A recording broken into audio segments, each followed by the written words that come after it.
ሰበር ዜና በዛሬው ዕለት በደረሰን ዜና መሰረት በእስራኤል እና በቱርክ መካከል ከፍተኛ የሆነ ውጥረት መከሰቱን የተለያዩ የዓለም አቀፍ ተቋማት እየገለጹ ይገኛል። ይህም ውጥረቱ የተከሰተው በከፍተኛ በሆኑ በቱርክና በእስራኤል ዲፕሎማቶች መሆኑ እየተገለጸ ሲሆን ቱርክም በሊባኖስ ላይ እስራኤል እያደረሰች ያለው ከፍተኛ የሆነ የጅምላ ግድያና መጠኑ ያለፈ ሰብአዊ ጥሰትን በአፋጣኝ እንድታቆም የገለጸች ሲሆን ይህም ማታረግ ከሆነ ቱርክ በቀጥታ በእስራኤል ላይ የጦር እርምጃ እንደምትወስድ እየዛተች ይገኛል።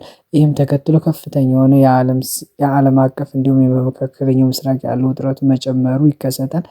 በተጨማሪ ከኢራን እና እስራኤል ጦርነት ተጨማሪ ይሄን ነገር መቀስቀሱ ለዓለም አቀፍ ከፍተኛ የሆነ የሸቀጦች እንዲሁም የነዳጅ እንዲሁም የተለያዩ የሆኑ የሰላምና ትራንስፖርት እንዲሁም የሎጂስቲክስ ሳፕሌሽን ሲስተሞች እንደሚያዛቡ የተለያዩ ዓለም አቀፍ ተቋማትና እንዲሁም የተለያዩ የፖለቲካ ምሁራን እየገለጹ ይገኛል። ይህም ተከትሎ ይህም ውጥረት በአፋጣኝ እንዲቆም የተለያዩ ሀገራት እየገለጹ ሲሆን ይህም በኢስላማባድ በኢራን እና በአሜሪካ በተደረገው የሰላም ውይይት ላይ ይህ መፍትሄ አለመከሰቱን ተከትሎ ከፍተኛ ውጥረቱን መናሩና አሜሪካም ዳግም በኢራን ላይ ከፍተኛ የሆነ አውዳሚ ጥቃት ለማድረስ እየተዘጋጀች መሆኑ ኢራንም እኔም እስካሁን ድረስ ያልተጠቀምኳቸው ከፍተኛውን የተራቀቁ መሳሪያዎችን ለመጠቀም ዝግጁ ነኝ ማለቷን ተከትሎ እንዲሁም በኢራን ላይ ከፍተኛ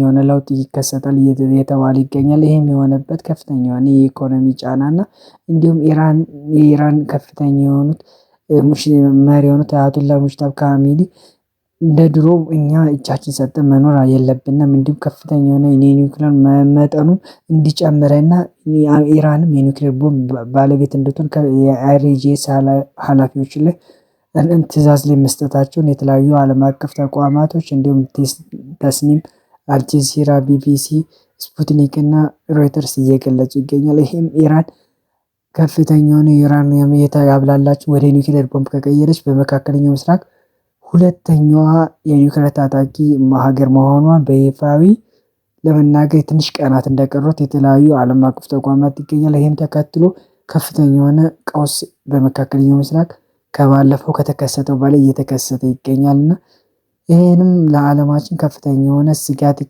ያስከትላል እያሉ አንዳንድ የምዕራባውያን ሚዲያዎች እየገለጹ ይገኛሉ። ይህም እገዛ ለማድረግ የራሻ የቻይና እንዲሁም የሰሜን ኮሪያ ከፍተኛ የኒውክሌር ሳይንቲስቶች እገዛ እንደሚያደርጉ ቃል ገብተዋል። ይህም ኢራንም ያላትን በዓለም ላይ ካሉ 9 ኒውክሌር ታጣቂ ሀገራት 10ኛዋ መሆኗን እንደምትሆን የተለያዩ መረጃዎች እያሳዩ ይገኛሉ። የተለያዩ አዳዲስ መረጃ እንዲደርሳችሁ ሳብስክራይብ፣ ላይክ፣ ሼር ማድረጋችሁ አይረሳ። መልካም ቀን። ቻው።